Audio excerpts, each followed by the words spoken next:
बच्चे question number 12 ठीक है जी। पीडीएफ मैंने आपको ऑलरेडी दी हुई है। लेक्चर नंबर 6 है ये हमारा, ठीक है जी। पिछली वीडियो में हमने क्वेश्चन नंबर 11 सॉल्व करा था, तो इस वीडियो में हम क्वेश्चन नंबर 12 से स्टार्ट करते हैं। फॉर्मेट मैंने ऑलरेडी बनाया हुआ है, नोट्स मैंने ऑलरेडी बनाए हुए हैं, ठीक है। बस फिलअप करना है, क्वेश्चन पढ़ते चले जाएंगे, फिलअप करते चले जाएंगे, ठीक है बच्चे। आप प्लीज़ क्वेश्चन को एक बार अच्छे से स्टडी कर लेना। एक बार क्वेश्चन मैं भी आपको पढ़ा देता हूँ, ठीक है। ध्यान से देखना ज़रा। ये क्वेश्चन नंबर 12 है जो मैंने आपको भेजा था नोट्स में।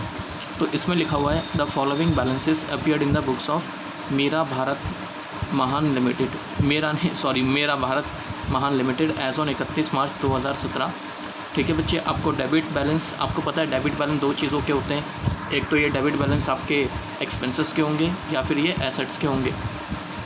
तो बिल्डिंग बता रहा है, परचेजेस है, मैन्युफैक्चरिंग एक्सपेंस है, इस्टेब्लिशमेंट चार्जेस है ना, general charges, machinery at cost, motor vehicle at cost, furniture at cost, यानी कि जितने में हमने इनको ख़रीदा होगा उसी वैल्यू पे दिखा रहे हैं। Opening stock at, bad debts, investment, advance payment of income tax, cash balance, director fees, ठीक है जी। तो ये सब है। आगे इक्विटी शेयर कैपिटल 6 लाख रुपए हो गए। जनरल रिज़र्व आपको 2.5 लाख ऑलरेडी बैलेंस दिया हुआ है जनरल रिज़र्व का, ठीक है जी। आगे अनक्लेम डिविडेंड 6520, जो डिविडेंड अभी तक क्लेम नहीं हुआ। ट्रेड क्रेडिटर्स पिछले साल का डिविडेंड होगा ये, जो हमने इस साल पे करा होगा। कुछ शेयर होल्डर पेमेंट ले गए होंगे, कुछ जो है अनक्लेम्ड रह गया। आगे trade creditors, sales, provision for depreciation, interest on investment, या हो सकता है ये जो अनक्लेम्ड डिविडेंड है पिछले सालों के हों, किसी का लास्ट ईयर का भी ना हो, उससे पिछले साल का हो, ये भी पॉसिबल हो सकता है। क्योंकि अगर ये पिछले साल का अनक्लेम्ड होता ना, तो हमने इस साल कुछ ना कुछ तो डिविडेंड दिया होगा। मतलब मैं ऐसे कहता हूँ, सुनना ध्यान से, मैं ये कहना चाह रहा हूँ, जैसे हमारा करंट ईयर 2017 है बच्चे, तो 2016 में कंपनी ने डिविडेंड डिक्लेयर किया होगा, वो हमने पे कब करा होगा 2017 में। पिछले साल का डिविडेंड करंट ईयर में पे होता है ना, ये बात हमने पिछली वीडियो में डिस्कस करी थी कि पिछले साल का डिविडेंड यानी कि प्रीवियस ईयर का डिविडेंड जो है वो करंट ईयर में पे होगा। क्योंकि एक साल में डिविडेंड कभी, मतलब कहने का मतलब यह है बच्चे कि करंट ईयर का डिविडेंड कभी भी करंट ईयर में नहीं पे होता, वो नेक्स्ट ईयर जाके पे होता है। तो ऐसे ही पिछले साल का डिविडेंड भी कब पे हुआ होगा, इस साल। तो ऐसा हो सकता है कि मान लो पिछले साल का डिविडेंड हमने इस साल पे करा हो, 5 लाख रुपये मान लो पे करना था। 5 लाख रुपये में से 4.5 लाख रुपये हमने पे कर दिए, 50,000 रुपये रह गए। तो उस 50,000 को मैं क्या बोलूँगा, अनक्लेम्ड डिविडेंड। समझ आई यहाँ तक बात। वो डिविडेंड जो शेयर होल्डर ने क्लेम नहीं करा उसको अनक्लेम्ड डिविडेंड कहते हैं हम लोग, ठीक है। अब जैसे मैं ये कहता हूँ कि मान लो पिछले साल का डिविडेंड 5 लाख पे हमने कर दिया, इस साल 4.5 लाख। तो इस साल जो 4.5 लाख रुपए हमने पे करे हैं वो ट्रायल बैलेंस में होना चाहिए ना यहाँ पे। क्या वो दे रहा है आपको यहाँ पे? नहीं दे रहा। तो ये अनक्लेम्ड डिविडेंड जो है ना, ये पिछले साल से रिलेटेड नहीं होगा, ये पक्की बात है, पहले का कभी होगा। समझ आई यहाँ तक बात। तो कभी का भी हो, है तो हमारे लिए लायबिलिटी ना, कभी भी आ सकता है शेयर होल्डर डिमांड करने, हमें पे करना पड़ेगा। तो ये चीज़ है बच्चे। क्रेडिटर्स है, सेल्स है, प्रोविज़न फॉर डेप्रिसिएशन आपको बता रहा है 71,000। अब इसको थोड़ा समझना, ये क्या पॉइंट है। प्रोविज़न फॉर डेप्रिसिएशन 71,000 है, इसका मतलब क्या है। अब ये नहीं बताया कि ये डेप्रिसिएशन कौन सी एसेट पर है।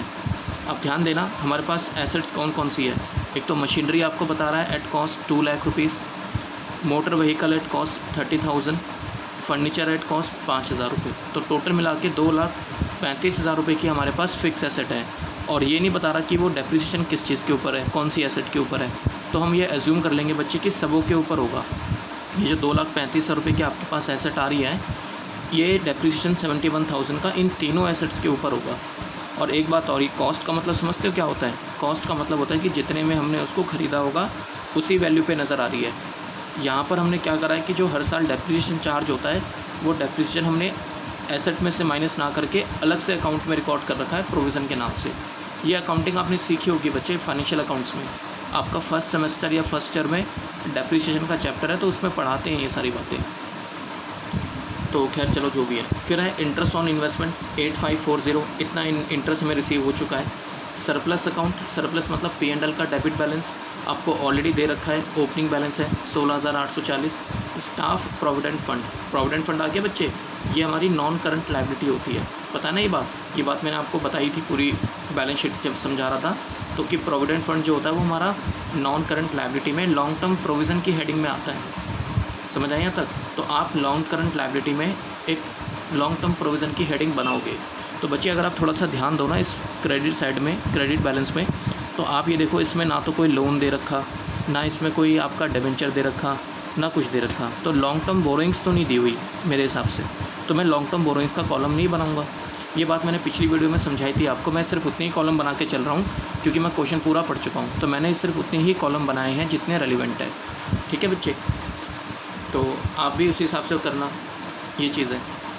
ठीक है, तो ये देखो जैसे बैलेंस शीट है, बैलेंस शीट का फॉर्मेट मैं आपको एक बार दिखा देता हूँ। ये रहा, मैंने इसमें शेयर कैपिटल का कॉलम बनाया है, रिजर्व एंड सरप्लस का बनाया है, नॉन करंट लायबिलिटी में आपको पता है लॉन्ग टर्म बोरोइंग्स भी आता है ना, डेफर्ड टैक्स लायबिलिटी भी आती है, लॉन्ग टर्म प्रोविज़न भी आते हैं and other non current liability भी आती है। तो तीनों में से कुछ भी नहीं दिया हुआ, ना हमें लॉन्ग टर्म बोरोइंग्स दी हुई हैं, ना हमें कोई डेफर्ड टैक्स लायबिलिटी दी हुई है, सिर्फ एक प्रोविज़न दिया हुआ है long term provision provident fund के नाम से।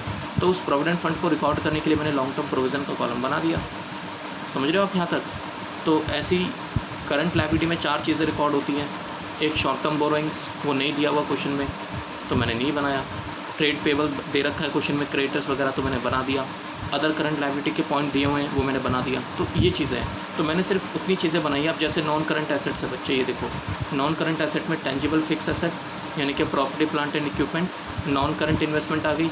इसके अलावा तो बहुत सारी चीज़ें आती हैं इसमें, इंटेंजिबल एसेट्स का भी आता है, long term loans and advances भी आते हैं, है ना। नॉन करंट इन्वेस्टमेंट तो खैर मैंने दिखाई दिया। तो और भी बहुत सारी चीज़ें आती हैं, आपको पता ही है, कैपिटल वर्क इन प्रोग्रेस। तो मैंने इनमें से कोई भी चीज़ नहीं दिखाई। क्यों नहीं दिखाई? क्योंकि आपको ऐसी कोई भी चीज़ ट्रायल बैलेंस में नहीं दी हुई। तो मैंने सिर्फ उतनी चीज़ें दिखाई हैं जितनी आपके लिए रेलिवेंट है, मतलब जितनी हमें क्वेश्चन में दे रखी है, सिर्फ उतनी चीज़ें दिखाई हैं। 17 कॉलम बनाए मैंने, 17 नोट्स टोटल। ठीक है, अब क्वेश्चन पढ़ते हैं एडजस्टमेंट और एक साथ साथ इसको करते चलते हैं बच्चे। एक बार आपको पहले मैं सारी एडजस्टमेंट समझा दूँ फिर देखते हैं। इसमें लिखा हुआ है from these balances and the following information prepare the company's balance sheet as on 31 March 2017 and its statement of profit and loss for the year ended on that date. कौन सी डेट बच्चे? 31 मार्च 2017। ये हमारा current year है और इस दिन हमें अपनी बैलेंस शीट प्रिपेयर करनी है। कह रहा है क्लोजिंग स्टॉक 148,680। तो आपको पता है ये P&L स्टेटमेंट में चेंजेस इन इन्वेंट्री में हम लेस करके दिखाते हैं और इसको बैलेंस शीट में हम इन्वेंट्री की में दिखाते हैं, एसेट साइड में, करंट एसेट्स में इन्वेंट्री में शो करते हैं। ठीक है ना। फिर लिखा है provide ₹10,000 for the depreciation on fix assets. आ गया ना बच्चे, फिक्स एसेट। तो 10,000 रुपीज़ डेप्रिसिएशन चार्ज करना है फिक्स एसेट पे। तो तीनों फिक्स एसेट पे 10,000 रुपये है। लिखा है 1,800 for managing the director remuneration. क्या मतलब है आप समझ रहे हो? MD की रेम्यूनरेशन 1,800 रुपये आउटस्टैंडिंग है, तभी तो नीचे दी हुई है। अगर पे कर दी होती तो फिर ट्रायल बैलेंस में आती, हाँ या ना? ये बात पता है ना आपको कि जितनी चीज़ें आपको ट्रायल बैलेंस के अंदर नीचे देता है वो एडजस्ट नहीं होती है। तो पहले उसको एडजस्ट करो तभी तो वो ट्रायल बैलेंस में आएगा। तो वो चीज़ है बच्चे। ठीक है ना। चल आगे देखते हैं क्वेश्चन आपसे क्या बोल रहा है। तो ये मेरा एक्सपेंस है 1,800 रुपये। तो आप ज़रा एक बार चेक करो क्या ये 1,800 रुपये आपने ऊपर रिकॉर्ड किया हुआ है? आप देखो ज़रा, एक्सपेंस है ना तो डेबिट बैलेंस में होगा। बिल्डिंग ये सब तो ठीक है, इसके अंदर आपको नहीं दिया हुआ। इसका मतलब समझते हो क्या है? ये जो मैनेजिंग डायरेक्टर है ना, इसकी कमीशन है या रेम्यूनरेशन है जो भी है 1,800 रुपये है। तो वो 1,800 रुपये आपने रिकॉर्ड नहीं किए बच्चे। मतलब आपने मैनेजिंग डायरेक्टर से सर्विस तो ले ली बट उसको पेमेंट नहीं करी आपकी कंपनी ने 1,800 रुपये। तो मैं क्या करूँगा, उसको P&L स्टेटमेंट में भी दिखाऊँगा क्योंकि वो एक्सपेंस है मेरा और मैंने पे नहीं करा, इस वजह से वो मेरी लायबिलिटी भी है। तो मैं उसको बैलेंस शीट में भी दिखाऊँगा। भाई आप एक चीज़ सोचो ना, एक चीज़ आप ये सोचो कि मान लो मैं कि रेंट के मकान में रहता हूँ, किराए के मकान में रहता हूँ। तो मैंने 1 साल पूरा जो है प्रॉपर्टी यूज़ करी, या मैं ऐसा कहूँ कि मेरा ट्यूशन सेंटर है वो रेंटेड प्रीमाइसिस पर है तो मुझे उसका रेंट पे करना है। मान लो 1 साल मैंने पूरे साल ट्यूशन पढ़ाया बट मैंने रेंट पे नहीं करा, तो क्या वो रेंट मेरा एक्सपेंस नहीं हुआ बच्चे? एक्सपेंस तो हो गया ना, क्योंकि आपने 12 महीने प्रॉपर्टी यूज़ कर ली, आपका एक्सपेंस है।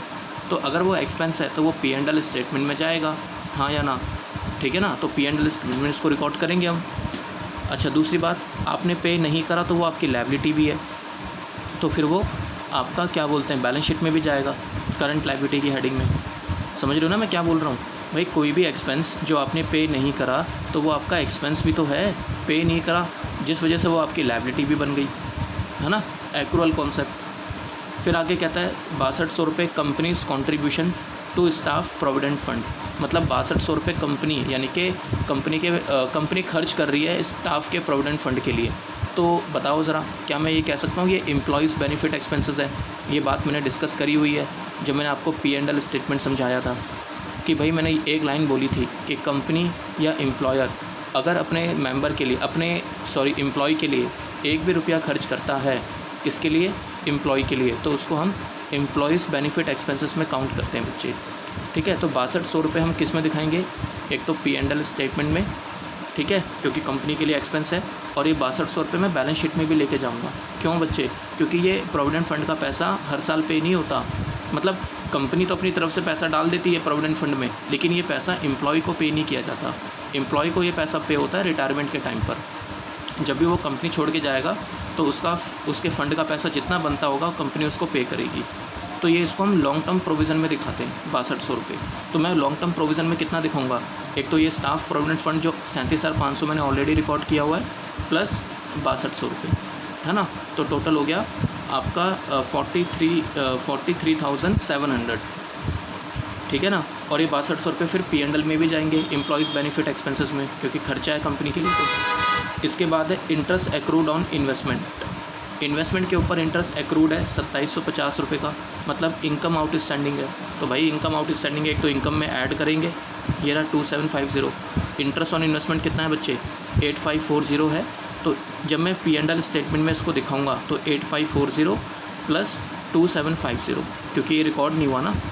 और फिर इसको मैं बैलेंस शीट में भी लेके जाऊंगा, एसेट साइड में दिखाऊंगा इसको। बताओ क्यों?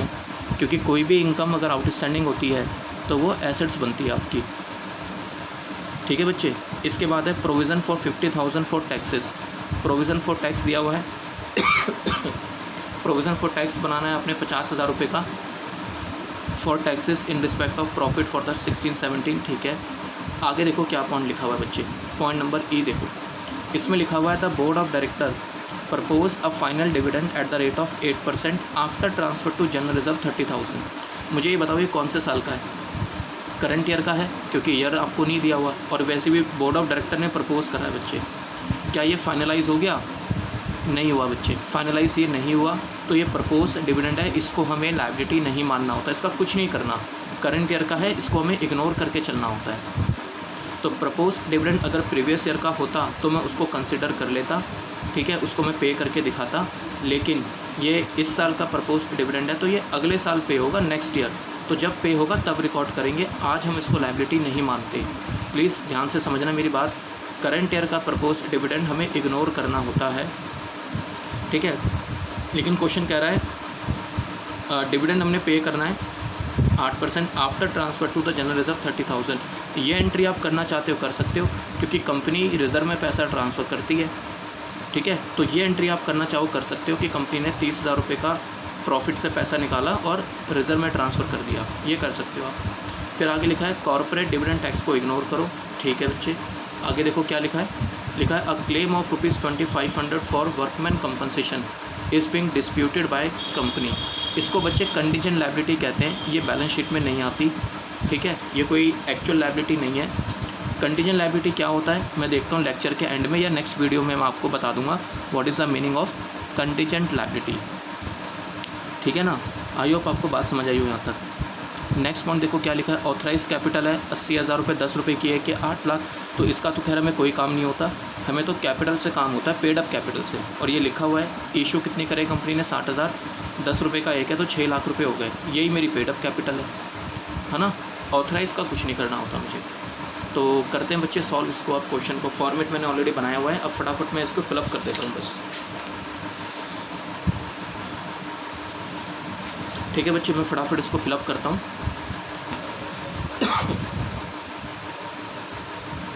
तो सबसे पहला पॉइंट इसमें दिया हुआ था स्टॉक का, तो मैं सीधा इसको यहाँ पे दिखाऊंगा। ये रहा इन्वेंट्रीज़ है, तो ओपनिंग माइनस क्लोजिंग स्टॉक।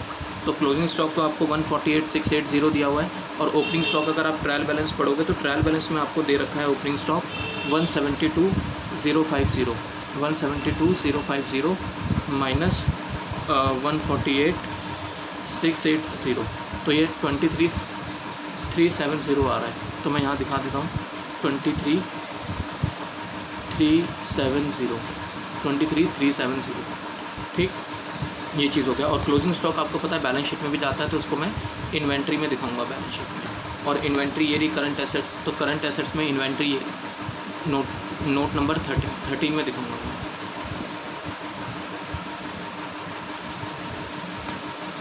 ये पूरा बैलेंस शीट का फॉर्मेट है बच्चे, ठीक है। ये पूरा बैलेंस शीट का फॉर्मेट है, ठीक है। तो मैं बैलेंस शीट में कहाँ दिखाऊंगा इसको, करंट एसेट्स में। करंट एसेट्स में कहाँ पे बच्चे, इन्वेंट्री में, ठीक है ना, ये चीज़। तो इन्वेंट्री में 13 नंबर कॉलम में दिखाऊंगा। यहाँ पे दिखाएंगे हम 13 नंबर कॉलम में क्लोजिंग स्टॉक। और ये जो क्लोजिंग स्टॉक है ये कितना है, 148,680 ये मेरा क्लोजिंग स्टॉक है, ठीक है बच्चे। इसके बाद अगली इन्फॉर्मेशन जो है वो डेप्रिसिएशन के ऊपर है। तो वो तो प्रॉपर्टी प्लांट एंड इक्विपमेंट यहाँ दिखाएंगे बच्चे हम। ध्यान देना कैसे दिखाना है इसने। आप सबसे पहले जो भी आपके पास फिक्स एसेट है, मशीनरी है, आप वो मशीन दिखाओगे। मशीनरी, ये मशीन की वैल्यू कितनी दी हुई है इसके अंदर मशीन की वैल्यू 2 लाख रुपए है। मशीन के बाद है इसके अंदर आपके पास मोटर व्हीकल,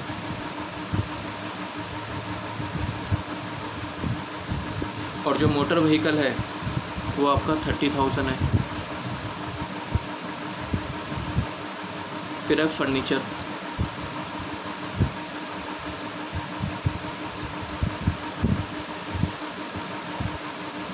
₹5,000, टोटल हो गया 2,35,000, ठीक।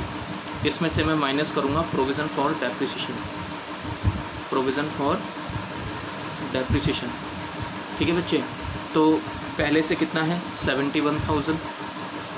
आप लायबिलिटी साइड में इसमें क्रेडिट बैलेंस में चेक करना, प्रोविज़न फॉर डेप्रिसिएशन 71,000 आपको पहले से दिया हुआ है। प्लस इस साल आपने कितना डेप्रिसिएशन और चार्ज करा, इस साल हमने 10,000 रुपये का डेप्रिसिएशन और चार्ज करा। ये आपको एडिशनल इन्फॉर्मेशन में मिल जाएगा बच्चे। तो टोटल डेप्रिसिएशन कितना हो गया आज तक का, 81,000। आज तक का, जब से एसेट खरीदी है तब से लेके आज तक, यानी कि 31 मार्च 2017 तक का जो टोटल डेप्रिसिएशन है that is 81,000।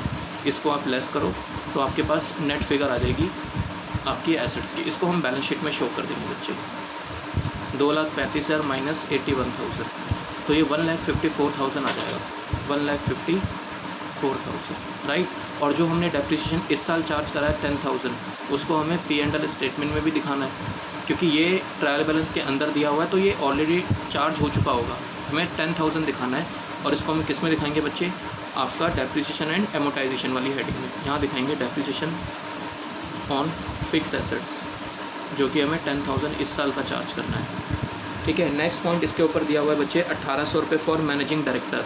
Managing director company के एम्प्लॉयज़ होते हैं बच्चे, तो एम्प्लॉयज़ बेनिफिट एक्सपेंस में आएंगे। यहाँ पे P&L स्टेटमेंट में दिखाएंगे हम, यहाँ दिखाएंगे MD रेम्यूनरेशन,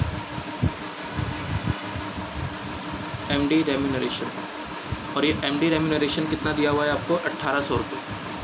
ये ट्रायल बैलेंस में नहीं दिया हुआ बच्चे, ट्रायल बैलेंस के बाहर दिया हुआ है, ठीक है। ट्रायल बैलेंस में तो कुछ भी नहीं दिया हुआ एम्प्लॉयज़ रेम्यूनरेशन से रिलेटेड, तो इसका मतलब ये है कि वो रिकॉर्ड ही नहीं हुआ होगा। तो पहले मैंने इसको रिकॉर्ड करा, एम्प्लॉयज़ बेनिफिट एक्सपेंसेस, ठीक है ना। और ये लायबिलिटी साइड में भी जाएगा क्योंकि आउटस्टैंडिंग है, पे तो करा ही नहीं आपने अभी तक। तो ये कहाँ जाएगा बच्चे, हम इसको दिखाएंगे अदर करंट लायबिलिटी में, है ना, ये रहा। इसके अंदर हम दिखाएंगे outstanding managing director remuneration,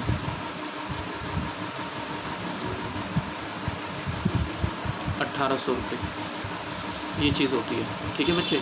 next point जो इसके ऊपर दिया हुआ है वो आपका स्टाफ प्रोविडेंट फंड है, तो वो भी एम्प्लॉयज़ बेनिफिट एक्सपेंसेस में आएगा। ये रहा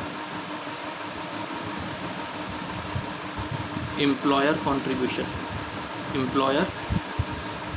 कंट्रीब्यूशन टू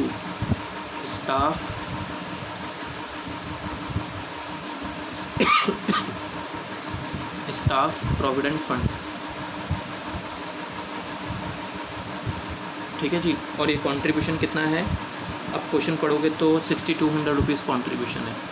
और आपको पता है ये चीज़ फिर लॉन्ग टर्म प्रोविज़न में भी जाएगी। लॉन्ग टर्म प्रोविज़न ये रहा, नोट नंबर 7 है हमारा लॉन्ग टर्म प्रोविज़न का। तो हम यहाँ दिखाएंगे स्टाफ प्रोविडेंट फंड कितना जो बैलेंस शीट में दिया, इसमें ट्रायल बैलेंस में दिया हुआ है वो है 37,500 प्लस कंट्रीब्यूशन ऑफ एम्प्लॉयर, और इस साल एम्प्लॉयर का कंट्रीब्यूशन कितना है बच्चे 6,200, तो टोटल कितना हो गया 43,700। यह आपका बैलेंस शीट में शो किया जाएगा under the heading of non current liability, सब हेडिंग लॉन्ग टर्म प्रोविज़न। ठीक है ना। ये तो आपको ट्रायल बैलेंस, ये कहाँ से मिल गया आपको ट्रायल बैलेंस से, और ये कहाँ दिया हुआ था आपको एडिशनल इन्फॉर्मेशन में। पता है ना आपको ये बात की एडिशनल इन्फॉर्मेशन वाली चीज़ें दो जगह जाती हैं। एक आपने किस में दिखाया, एम्प्लॉयज़ प्रोविडेंट, इसमें एम्प्लॉयज़ बेनिफिट एक्सपेंसेस में, है ना जी, एम्प्लॉयज़ बेनिफिट एक्सपेंस, और फिर इसको कहाँ दिखा दिया हमने लॉन्ग टर्म प्रोविज़न में। इसके बाद जो नेक्स्ट पॉइंट दिया हुआ है that is interest accrued on investment, income है। तो आप चेक करो इंटरेस्ट ऑन इन्वेस्टमेंट कितना दिया हुआ है, अदर इनकम में दिखाएंगे। पैसा रिसीव करते हैं ना, तो जितनी चीज़ें आपको ट्रायल बैलेंस के अंदर दी हुई है, तो ये देखो आप ट्रायल बैलेंस के अंदर ये रहा इंटरेस्ट ऑन इन्वेस्टमेंट 8540, तो इसका मतलब है इतना इंटरेस्ट तो हम रिसीव कर चुके हैं 8540, इतना इंटरेस्ट तो हम रिसीव कर चुके हैं बच्चे 8540। तो मैं यहाँ दिखाऊंगा रिसीव्ड कितना है 8540, और इसके अंदर हम ऐड करेंगे एक्रूड, और जो एक्रूड है वो कितना है, एक्रूड है इसके ऊपर 2750, ठीक है ना। तो ये आ गया 8540 प्लस 2750, 11,290 रुपये, ठीक है। तो 2750 ये आ गया आपका 11,290 रुपये एक्रूड। और ये जो 2750 है इसको हम किस में दिखाएंगे बच्चे, बैलेंस शीट में भी दिखाएंगे। एसेट है ना, ये पैसा भी मिलना बाकी है, एसेट है तो मैं किस में दिखाऊंगा, अदर करंट एसेट में। ये रहा अदर करंट एसेट में दिखाते हैं इसको, क्योंकि इस नाम से कोई स्पेसिफिक हेडिंग आपकी नहीं होती, तो इसमें दिखाएंगे बच्चे। और ये कितना है आपका एक्रूड इंटरेस्ट ऑन इन्वेस्टमेंट, और ये अमाउंट आपको दिया हुआ है, बच्चे 2750। आई होप समझ आया हो बच्चे आपको बात यहाँ तक। प्लीज़ क्वेश्चन की प्रैक्टिस करना, तभी ये बात समझ आएंगे क्वेश्चंस, ठीक है। और हल्की सी भी गलती, कोई भी चीज़ आपने इधर उधर कर दी तो फिर मैच नहीं होगी बैलेंस शीट, फिर आप गलती ढूंढते रह जाओगे। और एग्ज़ाम के अंदर ये क्वेश्चन सबसे लास्ट में करना, जब आपको पास टाइम हो और आपको और कोई क्वेश्चन ना आता हो तब करना। एग्ज़ाम में अगर इसके साथ में चॉइस में कोई और क्वेश्चन आता है तो आप उसको प्रेफर करना, ठीक है ना। इसमें टाइम भी बहुत लगता है, ठीक है, और एक बार गलती हो गई तो फिर दिक्कत भी बहुत है, इसलिए accrued interest on investment that is 2750। Next point बच्चे, नेक्स्ट देखना आप ज़रा नेक्स्ट। इसके बाद है बच्चे इसके अंदर आपका प्रोविज़न फॉर टैक्स। तो प्रोविज़न फॉर टैक्स तो P&L स्टेटमेंट ये रहा, वो तो यहाँ पे आता है, टैक्स एक्सपेंस 50,000 रुपये क्वेश्चन कह रहा है, तो ठीक है जैसा वो बोल रहा है वैसा कर दिया हमने प्रोविज़न फॉर टैक्स। और आपको पता है ये चीज़ शॉर्ट टर्म प्रोविज़न में जाती है, ये रहा करंट लायबिलिटी में शॉर्ट टर्म प्रोविज़न में जाएगी, नोट नंबर 10 में। तो हम यहाँ दिखाएंगे शॉर्ट टर्म प्रोविज़न में प्रोविज़न फॉर टैक्स 50,000 रुपये। अच्छा, इसके बाद देखो आप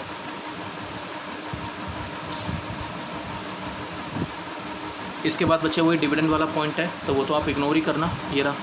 इसके बाद तो ये वाला पॉइंट दिया हुआ है, the board of director propose a final dividend at the rate of 8%, तो इसको तो आप इग्नोर ही करना, इसका तो हमें कुछ करना ही नहीं, क्योंकि ये तो अगले साल पे होगा। तो ये भी हमारी एक कंटीजेंट लायबिलिटी होती है बच्चे, ये भी कोई कंफर्म थोड़ी ना कि 8% ही पे होना है, कुछ भी हो सकता है। वो तो 8% से कम हो सकता है, 8% से ज़्यादा नहीं हो सकता, ये बात पता है आपको, ये बात मैंने पिछली वीडियो में समझा दी थी आपको। After the transfer of general reserve 30,000, इसको देखते हैं अभी, ये रिजर्व को कैसे ट्रांसफ़र करना है इसको देखते हैं। कॉर्पोरेट डिविडेंड टैक्स को इग्नोर ही करने के लिए कह रहा है। क्लेम ऑफ 2500, ये मेरी कौन सी लायबिलिटी होती है बच्चे, तो कंटीजेंट लायबिलिटी, तो इसका भी कुछ नहीं करना आपने बैलेंस शीट में, हम इसको भी नहीं दिखाते। और फिर वो कैपिटल कह रहा है 6 लाख रुपये, ठीक है, वो तो आपको ट्रायल बैलेंस के अंदर भी दे रखी है। इक्विटी शेयर कैपिटल 6 लाख, ठीक है ना, एडिशनल इन्फॉर्मेशन हो चुकी है, बस आपका जनरल रिजर्व वाला पॉइंट बचा हुआ है, वो देख लेंगे अभी। इक्विटी शेयर कैपिटल 6 लाख, तो आप इसको किस में दिखाओगे, बैलेंस शीट में, शेयर कैपिटल की हेडिंग में, नोट नंबर 5, नोट नंबर 5 ये रही। हम इसमें दिखाएंगे बच्चे इक्विटी शेयर कैपिटल।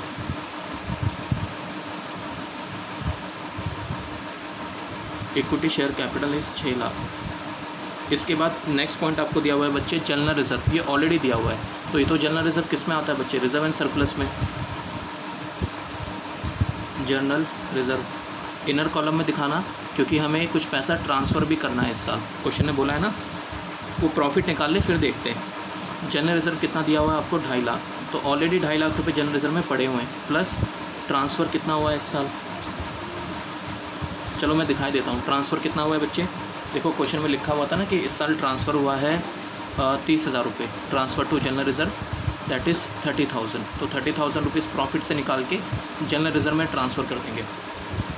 तो 30,000 हम इसमें ऐड कर देंगे, और इसको ऐड करके टोटल कितना हो गया, 2,80,000। और किस में से माइनस करना है, P&L में से। मैं यहाँ दिखा देता हूँ।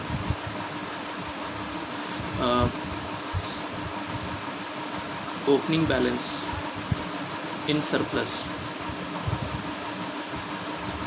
आप क्वेश्चन पढ़ना, नीचे ट्रायल बैलेंस के अंदर आपको दिया हुआ है क्रेडिट साइड में, क्रेडिट साइड के अंदर इसमें सरप्लस दिया हुआ है 16,840। इसमें से इसमें ऐड करेंगे नेट प्रॉफिट जो हमने इस साल कमाया होगा, टोटल आ जाएगा। इसमें से माइनस करेंगे ट्रांसफ़र टू जनरल रिजर्व 30,000 रुपये, ठीक है ना। प्रॉफिट से निकाल के 30,000 रुपये हमने किस में ट्रांसफ़र कर दिए, जनरल रिजर्व में। ये आ गया ना, ये चीज़ होती है। इसके बाद है बच्चे नेक्स्ट पॉइंट, जनरल रिजर्व के बाद है अनक्लेम डिविडेंड। तो ये तो लायबिलिटी है, ठीक है बच्चे। तो अदर करंट लायबिलिटी में दिखाते हैं, और अदर करंट लायबिलिटी का हमने कॉलम बनाया था नोट नंबर 9, ये रहा। इसमें दिखाते हैं हम लोग अनक्लेम डिविडेंड, क्योंकि इस नाम से भी कोई हेडिंग आपके पास नहीं होती। तो अदर करंट लायबिलिटी में दिखाते हैं। पहली बात मुझे आप ये बताओ, करंट लायबिलिटी में कौन कौन सी हेडिंग आती है, सब हेडिंग कौन कौन सी आती है। एक तो आपकी शॉर्ट टर्म बोरोइंग्स आती हैं, वो है नहीं है अनक्लेम डिविडेंड, है ना। बोरोइंग का मतलब होता है पैसा उधार लेना, और अनक्लेम डिविडेंड का मतलब होता है कि कोई शेयर होल्डर ने डिविडेंड अपना नहीं लिया, कंपनी ने बोला कि डिविडेंड ले जाओ, और कोई शेयर होल्डर नहीं आया होगा, तो ये बोरोइंग्स में तो आ नहीं सकता। ट्रेड पेबल्स, क्रेडिटर्स ये है नहीं, है ना बच्चे। प्रोविज़न में प्रोविज़न भी नहीं है ये तो ये अदर करंट लायबिलिटी में आता है अनक्लेम डिविडेंड। और ये जो अनक्लेम डिविडेंड है ये आपका क्वेश्चन में दिया हुआ है 6520। इसके बाद है बच्चे नेक्स्ट पॉइंट क्रेडिटर्स। तो क्रेडिटर्स तो हमारी ट्रेड पेबल्स में आते हैं, नोट नंबर 8 बना रखा है हमने इसके लिए। तो ये जो क्रेडिटर्स है ये हम इसमें दिखाएंगे, और क्रेडिटर्स कितना दिया हुआ है बच्चे इसमें 36,880। इसके बाद है सेल्स। तो सेल्स तो बच्चे हम किस में दिखाते हैं, P&L स्टेटमेंट में। तो P&L स्टेटमेंट हमारी ये रही, revenue from operation that is net cell. आप एक बार ज़रा ये ज़रूर चेक कर लेना कि कोई सेल्स रिटर्न तो नहीं है। वैसे क्वेश्चन में कोई भी सेल्स रिटर्न नहीं दी हुई, तो आप सीधा दिखा देना 10,83,000 10,83,940 10,83,940।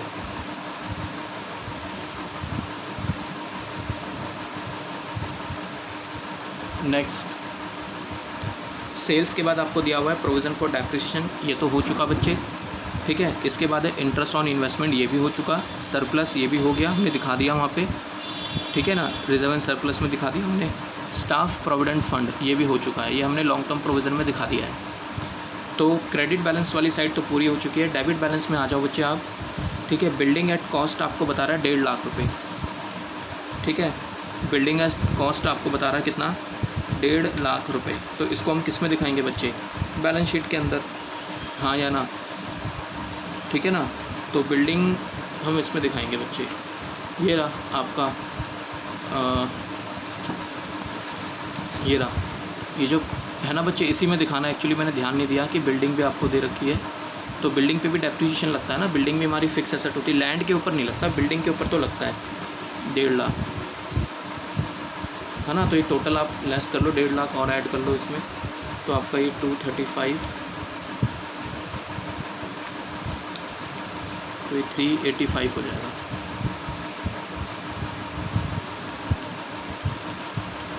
फिर 3,04,000, 3,04,000, ठीक है ना। वो डेप्रिसिएशन तो ठीक है आपका, बिल्डिंग का अमाउंट और ऐड कर लेना बस। नेक्स्ट इसके बाद है बच्चे, बिल्डिंग के बाद है परचेजेस 5,09,000, तो परचेजेस भी दिखा देंगे 5,09,000। इसकी कोई परचेज रिटर्न क्वेश्चन में नहीं दिया हुआ, तो मैं डायरेक्टली यहाँ दिखा दूँगा 5,09,000, 5,09,000। इसके बाद आपको दिया हुआ है इसके अंदर मैन्युफैक्चरिंग एक्सपेंसेस। तो मैन्युफैक्चरिंग एक्सपेंसेस के लिए तो बच्चे कोई स्पेसिफिक हेडिंग तो है नहीं, आप देख लो। तो अदर एक्सपेंसेस में दिखाएंगे इसको नोट नंबर 4 में। अदर एक्सपेंसेस में यहाँ दिखाएंगे इसको,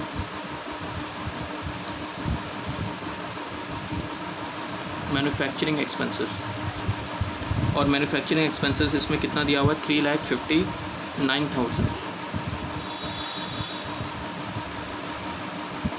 3,59,000। इसके बाद है मैन्युफैक्चरिंग एक्सपेंसेस के बाद है आपका इस्टेब्लिशमेंट चार्जेस, ये भी इसी में आएगा बच्चे। इस्टेब्लिशमेंट चार्जेस सारे खर्चे हैं आपके, इस्टेब्लिशमेंट चार्जेस, और ये आपको दिया हुआ है 26,810, 26,810, 26,810।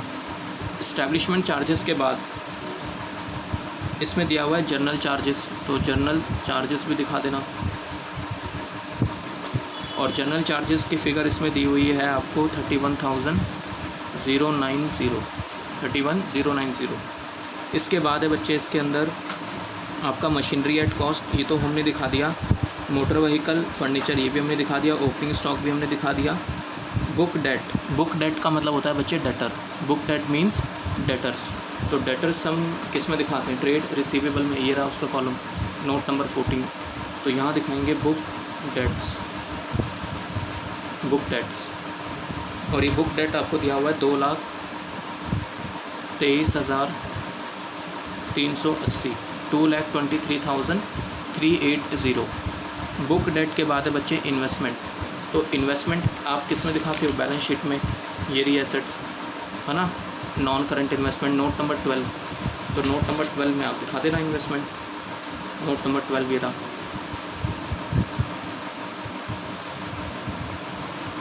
इन्वेस्टमेंट, और ये इन्वेस्टमेंट की फ़िगर आपको दी हुई है 2,88,950, 950। और इन्वेस्टमेंट के बाद है बच्चे advance payment of tax.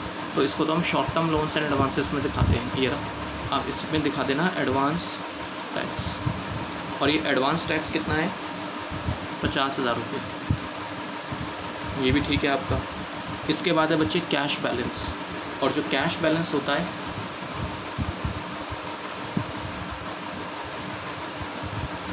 Cash and bank balance हम दिखाएंगे कैश एंड कैश इक्विवेलेंट में। तो कैश बैलेंस ये रहा,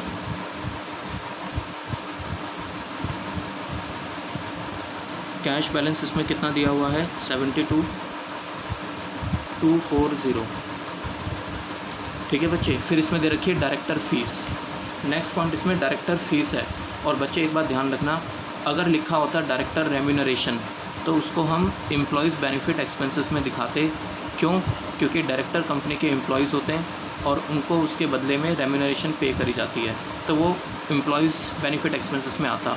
और ये जो दिया हुआ है डायरेक्टर फ़ीस, ये क्या चीज़ होती है, कंपनी में बोर्ड मीटिंग होती है, साल में 4 बोर्ड मीटिंग करानी होती है बोर्ड ऑफ डायरेक्टर की, तो उनको सिटिंग फ़ीस मिलती है। बोर्ड ऑफ डायरेक्टर जो मीटिंग अटेंड करते हैं उनको कंपनी की तरफ से बोर्ड मीटिंग अटेंड करने के लिए एक सिटिंग फ़ीस दी जाती है, उसको कहते हैं डायरेक्टर फ़ीस। तो सिटिंग फ़ीस या डायरेक्टर फ़ीस अगर आपको दे रखा है तो ये एम्प्लॉय बेनिफिट एक्सपेंसेस में नहीं आएगा, ये इनको एक्स्ट्रा पेमेंट, डायरेक्टर फ़ीस अलग से पे करी जाती है रेम्यूनरेशन के अलावा। अगर रेम्यूनरेशन होता डायरेक्टर रेम्यूनरेशन तो मैं उसको एम्प्लॉयज़ बेनिफिट एक्सपेंसेस में दिखाता, समझ रहे हो आप मेरी बात, ये इनको इसके अलावा दी जाती है। तो सिटिंग फ़ीस है, तो सिटिंग फ़ीस एक तरीके से आप किस में दिखाओगे, अदर एक्सपेंसेस में। यहाँ पे आप दिखाना डायरेक्टर फ़ीस, डायरेक्टर फ़ीस। और ये डायरेक्टर फ़ीस का अमाउंट कितना दिया हुआ है क्वेश्चन के अंदर आपका 1,800 रुपीज़। हो गया बच्चे कंप्लीट, ठीक है ना। तो सारी चीज़ें हो चुकी हैं, बस कंप्लीट है बच्चे, सारी चीज़ें कंप्लीट है, कुछ भी हमारा पेंडिंग नहीं बचा हुआ। ठीक है, अब फटाफट से प्रॉफिट निकालते हैं और इसको कंप्लीट करते हैं। ठीक है, अब इसको फटाफट से क्लोज़ करो। पहले तो जितने आपने ये ओपन करे हुए हैं अदर इनकम 11,290, इसको क्लोज़ कर दो। इसमें आ जाएगा ये 1800 प्लस 6200, ये आ रहा है आपका 8,000 आ गया। इसके बाद है ये रहा 10,000, ये टोटल कर लो 3,59,000 प्लस 26,810 प्लस 31,090 प्लस 1,800, तो आपका ये आ रहा है 4,18,700, 4,18,700। ठीक है बच्चे, इक्विटी शेयर कैपिटल 6 लाख।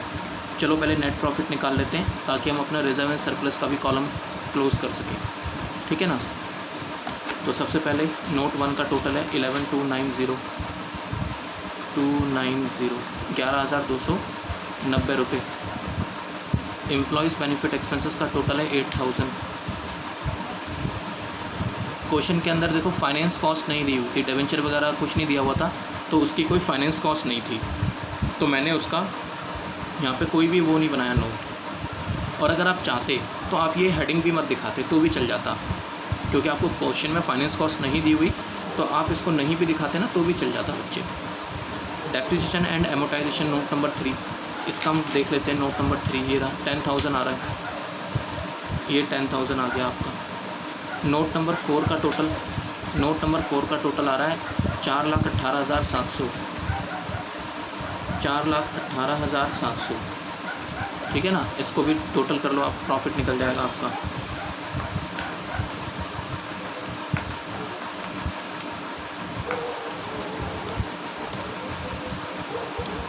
तो ये आ जाएगा 960, 970, 1083, 940 प्लस 11,290, 1095, 230, माइनस करेंगे इसमें से हम 960, 970, तो हमारा प्रॉफिट आ रहा है बच्चे 134,260। ठीक है ना, 134,260 करेक्ट आ रहा है प्रॉफिट 134,260। इसमें से 50,000 रुपये माइनस करेंगे हम, 134,260 माइनस 50,000 रुपये प्रोविज़न फॉर टैक्स, तो ये मेरा 84,260 आ जाएगा प्रॉफिट आफ्टर टैक्स। ठीक है बच्चे, टैक्स प्रोविज़न 50,000 रुपये हम शॉर्ट टर्म प्रोविज़न में ऑलरेडी दिखा चुके हैं नोट नंबर 10 में, है ना, provision for tax. Net profit आ गया इस साल का, तो ये इसमें दिखा देंगे हम हमारा कितना आया है, कितना प्रॉफिट आया बच्चे 84,260, है ना। तो टोटल कितना हो गया, ये एक तरीके से P&L एप्रोप्रिएशन अकाउंट बना रहे हैं ये वाला, 16,840, तो ये आपका 1,01,100 माइनस 30,000, तो ये आपका आ जाएगा 71,100। ठीक, और रिजर्व एंड सरप्लस का भी आप टोटल कर लो, तो रिजर्व एंड सरप्लस का भी टोटल आ जाएगा 3,51,100, 3,51,100, 280, 71,100, तो टोटल आ गया 351,100। ठीक है जी, यहाँ तक बात, तो ये चीज़ है, इसका भी सबका टोटल कर लो आप, ये 36,880 नोट नंबर 8, नोट नंबर 8 का टोटल हो गया। नोट नंबर 9 का टोटल देख लो आप यहाँ पे, नोट नंबर 9 का टोटल, तो ये आपका 1,800 प्लस 6520, तो ये आ रहा है आपका 8320। ठीक, नोट नंबर 9 के बाद नोट नंबर 10, ये 50,000 है, ये हो गया। नोट नंबर 11 का टोटल हम ऑलरेडी कर चुके हैं 3,04,000 रुपये, 3,04,000 बच्चे। Note number 12 2,88,950। ठीक है, ये आपका नोट नंबर 13 148,680, ट्रेड रिसीवेबल 223,380, है ना, ये रहा ट्रेड रिसीवेबल, ये आपका टोटल 72,240। इसके बाद आप इसको देख लो, loans and advances short term, advance tax आया था ना इसके अंदर 50,000, और आपका ये current assets, other current asset 2750 ये हो गया बच्चा आपका। ठीक है, बस अब बैलेंस शीट को भी क्लोज़ कर लो, टोटल कर लिया हमने। आप देख लो बच्चे एक बार, ये नोट नंबर 8 है। ठीक है, नोट नंबर 8 है, ये नोट नंबर 9 है इधर वाला, ये नोट नंबर 9 हो गया, ये नोट नंबर 10 हो गया, ये नोट नंबर आपका 11। इसके अंदर हमने बिल्डिंग दिखाई हुई है 1.5 लाख रुपए, मशीनरी है 2 लाख, मोटर व्हीकल है 30,000, फर्नीचर है 5,000, टोटल हो गया 3,85,000।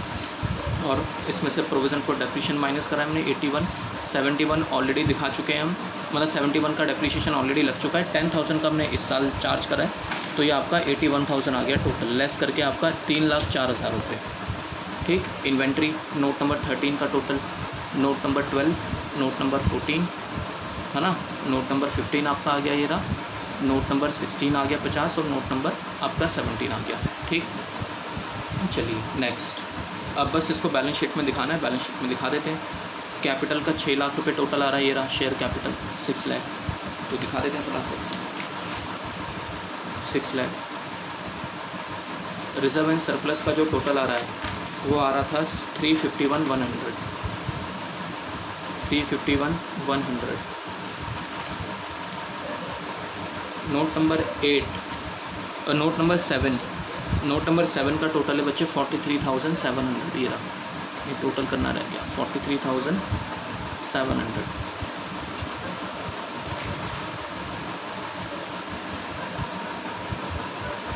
Long term provision note number 7, note number 8 36,880, 36,880। Note number 9 8320। Note number 10, note number 10 है बच्चे 50,000, नोट नंबर 10 है आपका 50,000। ठीक है ना, ये चीज़ हो गई। नोट नंबर 11, नोट नंबर 11 का 3,04,000, नोट नंबर 11 का 3,04,000। नोट नंबर 12 इसका आ रहा है आपका 288,950, 288,950। इसके बाद है 13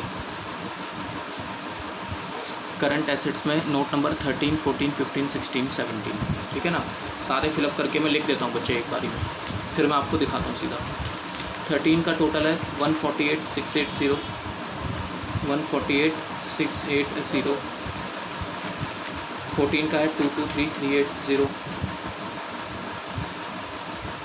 223,380। 15 का टोटल है 72,240, 72,240। 16 का टोटल है हमारे पास 50,000। 17 का टोटल है 2750, ये रहा 2750। ठीक है बच्चे, अब इसको मैच करा लो। मैच करना चाहिए 3,04,000 plus 288,950 plus 148,680 plus 223,380 plus 72,240 plus 50,000 plus 2750। Total आ रहा है 10,90,000,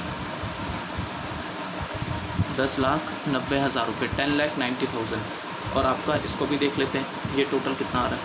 ये आपका आ रहा है 6 lakh plus 351,100 plus 43,700 plus 36,880 plus 8,320 plus 50,000, 10,90,000। ठीक है बच्चे, ये भी आपका करेक्ट आ रहा है बिल्कुल। ठीक है, आई होप आपको समझ आया हो क्वेश्चंस कैसे करने हैं। 3 क्वेश्चंस मैं आपको करवा चुका हूँ। ठीक है ना, नेक्स्ट वीडियो में हम इस चैप्टर को कंप्लीट कर लेंगे बच्चे, है ना। नेक्स्ट वीडियो थोड़ी लंबी बना के इसको कंप्लीट कर लेंगे। वैसे चैप्टर कंप्लीट है, बस मुझे आपको एक टैक्स वाले पॉइंट और समझाने हैं, वो टैक्स वाली अकाउंटिंग, बाकी क्वेश्चन कंप्लीट है। ठीक है ना, तो आप एक बार उसको प्लीज़ अच्छे से रिवाइज़ कर लेना, बाकी बातें हम नेक्स्ट वीडियो में करते हैं। ठीक है जी, ओके।